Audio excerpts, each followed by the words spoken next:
Hello, today I'd like to talk about ammo. Fallout 76 is a game about killing things, and unless you're using melee weapons, you'll need ammo for that. One question new players often ask at some point is, how do I get ammo?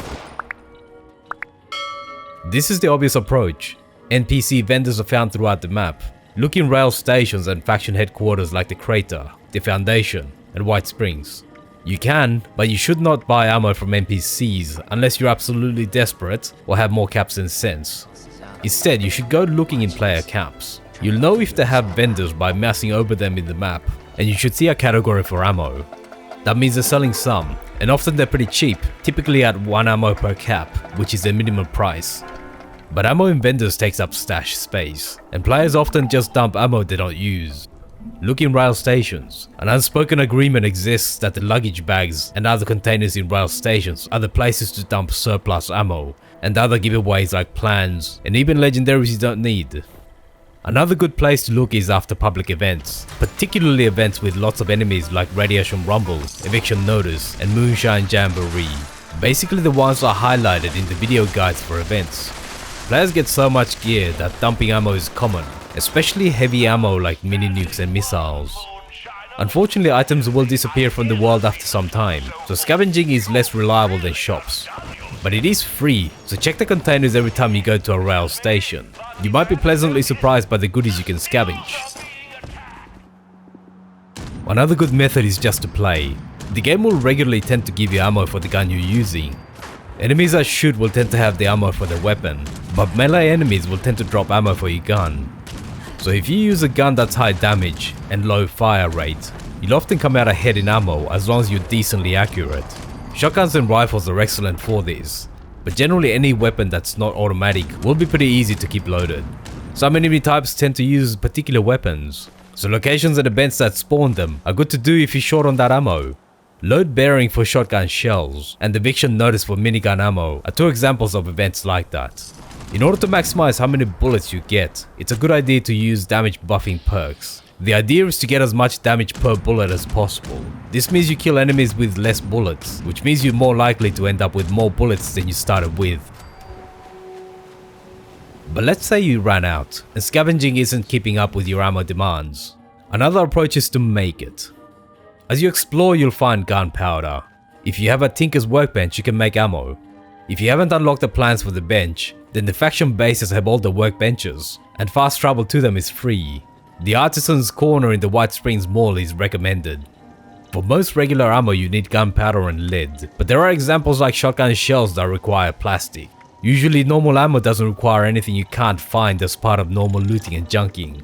Some ammo types are also relatively more expensive. For example, the 308 ammo for the light machine gun gives you much fewer bullets than the 5mm or .50 caliber machine gun ammo. Explosives and ultralight ammo will also require scarce components, so generally they're not great candidates for crafting. It's a good idea to consider the cost and material requirements for each type of ammo before deciding to rely on crafting. But you can keep yourself pretty well stocked just by looting junk and crafting ammo at the Tinker's Workbench. Gunpowder also weighs quite a lot, more than the ammo you can craft with it, so when you do get some, use it as quickly as possible or otherwise throw it away. It's a good idea to have a variety of guns that use the same ammo. Use high-powered but slower firing weapons for normal play, and save your ammo-hungry ones for more intense situations like daily operations and public events, or when you've been ambushed by a lot of enemies and have to pour out the damage. A great combination is the minigun and the Gatling gun. The minigun does more damage per second, but it uses up more ammo, while the Gatling gun does nearly 3 times the damage per bullet and is more accurate but fires slower.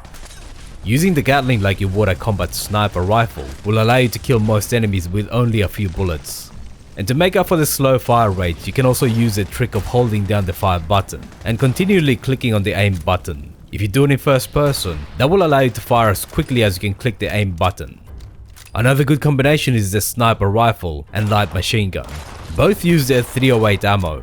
Snipe enemies in normal play and use the machine gun in intense situations. If you focus on using powerful weapons, then just normal play should yield enough extra ammo that you shouldn't run short.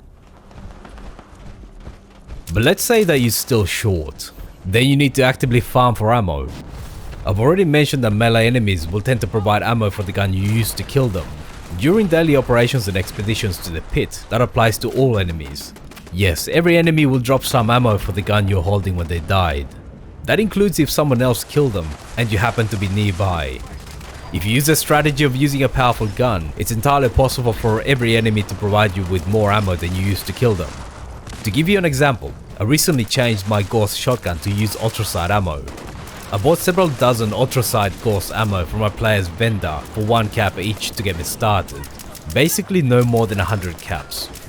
Then I've simply used the Gauss shotgun in daily operations and expeditions, and now I have over 5000 ultrasight Gauss ammo that I can use to fuel the Gauss minigun that I've also modified to use ultrasight ammo.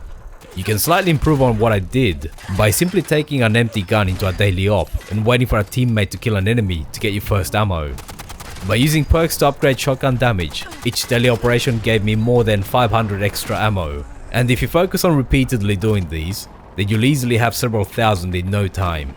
Modding your weapons to max out damage is also a good idea as long as it doesn't penalize you too badly in other ways. There's a caveat though. Both daily operations and expeditions are intended for fairly high level players, so it's a good idea to do them as part of strong teams that can carry you if you're not powerful enough. That means you'll have to wait until a team is created, but later on you'll be able to repeatedly solo them to max out how much ammo you get. The big exception for this point is fusion and plasma cores. Enemies will drop random ammo instead.